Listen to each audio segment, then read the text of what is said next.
I'm Amanda, 32. Standing in the lobby of my former condo, I watched as my parents and sister stared at me in disbelief. My sister, Lily, shrieked, "You sold it. You can't do that." My father's face turned red with anger, and my mother began to cry silently. It was a moment I'd been waiting for, a moment when I finally stood up for myself against my family's long-standing unfairness. Growing up in a small town in Ohio, I was always in the shadow of my younger sister, Lily. My parents, Tom and Sarah, were well-meaning but had a clear favorite. Lily was the free spirit, the one who could do no wrong in their eyes. When I was 12, I got the highest score in my class on a math test. I was so excited to share the news, expecting a big celebration. But my parents just nodded and said, "We knew you could do it.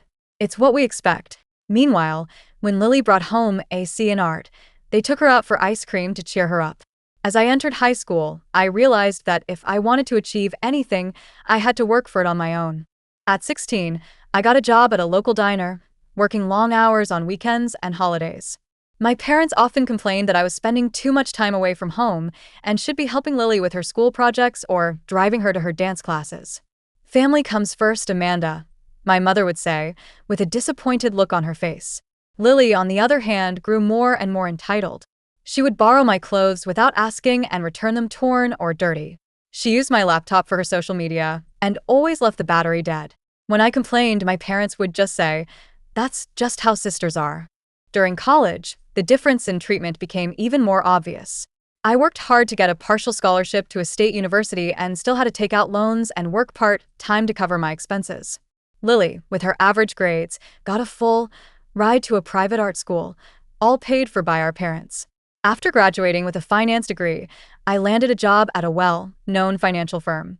I worked long hours, arriving early and leaving late.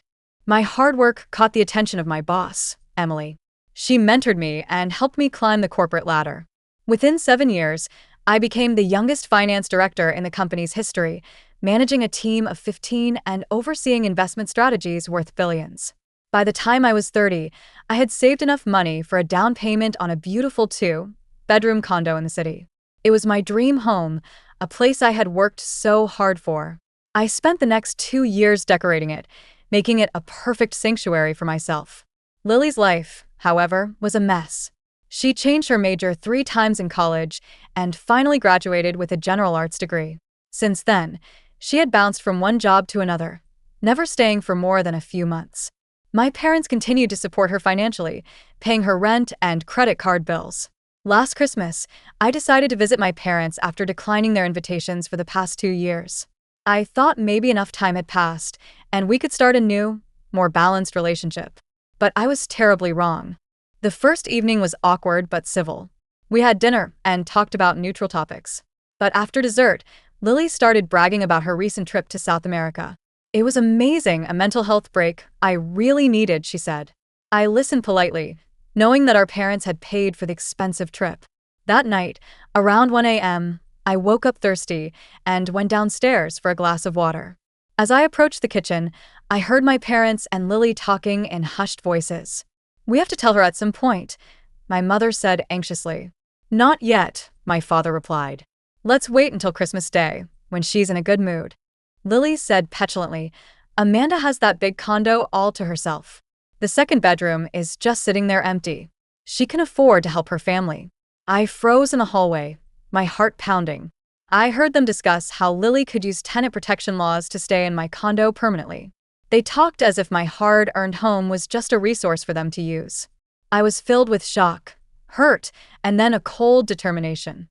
The next morning, I decided to act. I pretended to be completely normal, even cheerful. I helped my mother make breakfast and engaged in light conversation. After breakfast, I said I needed to run some errands. Once in my car, I called my real estate attorney, David, and my real estate agent, Mia. David agreed to meet me immediately, and Mia had a client, Alex, who had been looking for a condo in my building for months. Alex was willing to offer 10% above the asking price for a quick sale. On Christmas Day, while my family was opening presents, the inspection of my condo took place. By noon, I got a text from Mia saying that Alex was very interested and ready to proceed. That evening, after dinner, my father cleared his throat and said, "Amanda, Your mother and I want to talk to you about something. Lily has been having a tough time with her landlord. We were thinking she could stay in your spare bedroom for a few weeks until she finds a new place. I pretended to consider it and then said, that's actually not a bad idea. Family helps family, right? Lily can move in as soon as she needs to. They were relieved, thinking they had won. Later that night, I signed the electronic sale documents. The next day, I made a show of getting an urgent work call and headed back to the city. I packed my most important belongings and informed the doorman that I had sold the condo and my family might come by on the 30th. On the 30th, they arrived at the condo, full of excitement for Lily's new home. That's when I told them I had heard their conversation and that I had sold the condo. The shock on their faces was priceless. My father accused me of being selfish, and Lily was furious. I calmly explained that families should respect each other's boundaries and achievements.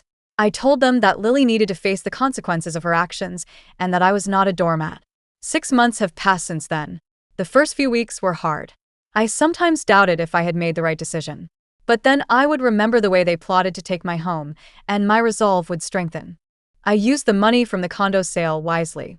I invested most of it and took a solo trip to Australia, something I had always wanted to do. When I returned, I found a cozy one-bedroom apartment. At work, I continued to thrive. My parents tried to contact me at first, but after I sent them a carefully crafted email explaining that I needed space, the calls and texts gradually stopped. Through mutual friends, I heard that Lily had found a stable job as a receptionist and was saving money to rent her own place. I was genuinely happy for her. Today, as I sit in my new apartment, I realize that I've learned a valuable lesson. Family doesn't always mean unconditional acceptance of unfair treatment. Sometimes, we need to set boundaries, even with our loved ones, to protect our own well-being. And the most important home is the one we build within ourselves.